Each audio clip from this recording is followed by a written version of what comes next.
Alright, the fattest thing I've ever done in my entire life, besides eating 14 donuts at a time, is searching for these on a Sunday night. Discovered them on a Saturday, only bought one, didn't expect much out of them. Banquet's okay, it's edible, but nothing special. But I bought this on a Saturday and it ended up being the best thing ever, besides Cheeto sandwiches. So I went again on Saturday night. It was all sold out. Sunday night, I searched 4 different stores, and it was sold out. The only reason I didn't search more stores is because it was 11 at night. So I saw these again in stock Monday around noontime, and I bought all 4 of them. I'm only down to 3 right now because I ate one earlier. I'm going to review one right now. Opening one up is pretty much like opening up a present at Christmas time. The macaroni isn't very good, but seriously, this is better than KFC, Church's Chicken, and Popeyes, and I love Popeyes chicken. But the key is to cook these, to nuke them in the microwave for like 10 minutes. That's the key. Let's go ahead and cook this right now. I'm pretty much on a seafood diet. I eat what I want. I don't count my macros. I don't care. I eat what I like. And I always look at this number.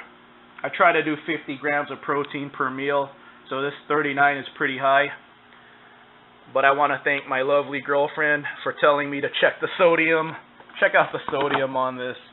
Oh, I also like to look at calories. 780 is really good. But sodium, 109% right there. That's not good. That's too much. I don't eat top ramen for that reason. The high sodium content. I don't want a kidney stone. Sounds painful. Never had one in my life. So I would like to avoid that. So I ate 1 box earlier. I'll eat a box right now for review purposes. So tomorrow I'll eat 1 box. What is that? Tomorrow's Tuesday, and I'll eat another box Wednesday, and hopefully I keep finding them. But yeah, I won't eat more than a box a day just because of the high sodium. So yeah, waiting right now for it to cook. Okay, cooked it for 10 or 11 minutes. I don't remember. But the key is, watch the macaroni. When it starts getting burned around the edges, that means this is good. The reason why you want to cook it a lot is because it gets really crispy on the bottom. That's the good part. You save that for last. So I got my chicken, my grape juice, and my dessert right here, a bag of Mexican candy. Alright, I'm going to go ahead and start off with the macaroni first and save the good part for later. About to finish up my macaroni here. It's not good macaroni. It's a step above hometown buffet macaroni. Not quite as watered down, but it's there. So I'm going to eat it and then start on this. See, the reason why you want to cook it long, see how crispy that looks? So when I'm done with this, I'm going to pick this apart and save all the crispy parts for later. Alright, so this is how I eat it. So I'm just going to eat it as is now, like that. But I like to break off a few crispy parts to save for last, just because it's extra good. But I'll save this part for second, so I'll eat this part first. But seriously, better than KFC, better than Church's, better than Popeyes.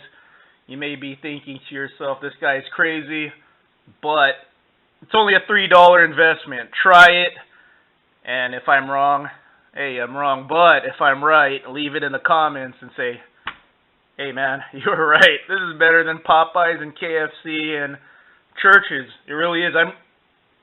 I'm more of a chicken strips guy. I like chicken strips more than straight up fried chicken.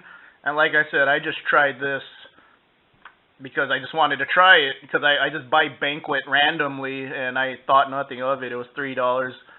It was a different flavor, so I was like, I'll try it out, and it ended up being the best fried chicken ever. Good.